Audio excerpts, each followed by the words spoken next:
নমস্কার বন্ধুরা, আপনারা সবাই কেমন আছেন? আশা করছি আপনারা সবাই ভালো আছেন।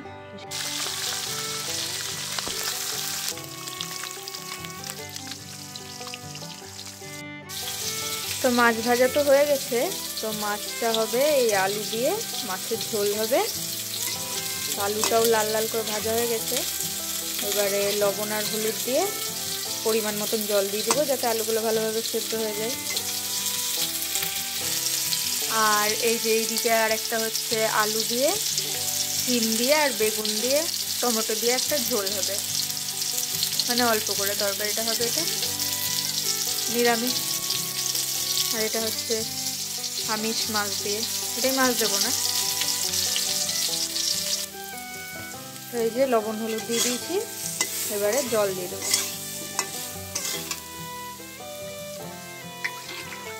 তো জল দিয়ে দিলাম। এবারে আলুটা ভালোভাবে একটু সিদ্ধ হোক, তারপরে মাছ দেবো, ফোড়ন দেবো নামিয়ে। আর এখন একটু টমেটো দেবো, একটা লঙ্কা দেবো। আর এদিকে আলুটা লাল লাল করে ভাজা হয়ে গেছে। এবারে শিমগুলো দিয়ে দেবো।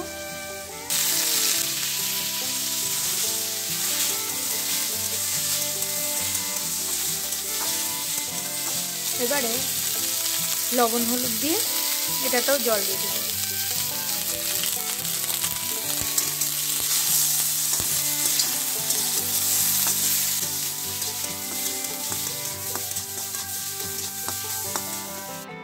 তো এখানে আলুটা আর শিমটা একটু ভালোভাবে যদি সেদ্ধ হয়ে যায়, তারপরে দিয়ে দেবো এখানে বেগুন আর টমেটো, কাঁচা লঙ্কা অল্প কাটা দেবো।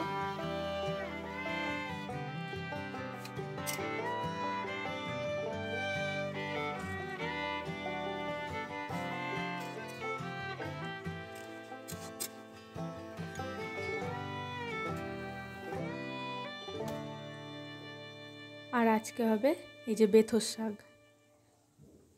শাক মাছ দিয়ে করব, সেই জন্য শাকে দেওয়ার জন্য রসুন ফোড়ন দেব। তাই রসুন পরিমাণ মতো নিয়ে নিয়েছি। তো আপনারা ভিডিওটা স্কিপ না করে পুরোটা দেখতে থাকুন।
এই যে বেথর শাক মাছের মাথা দিয়ে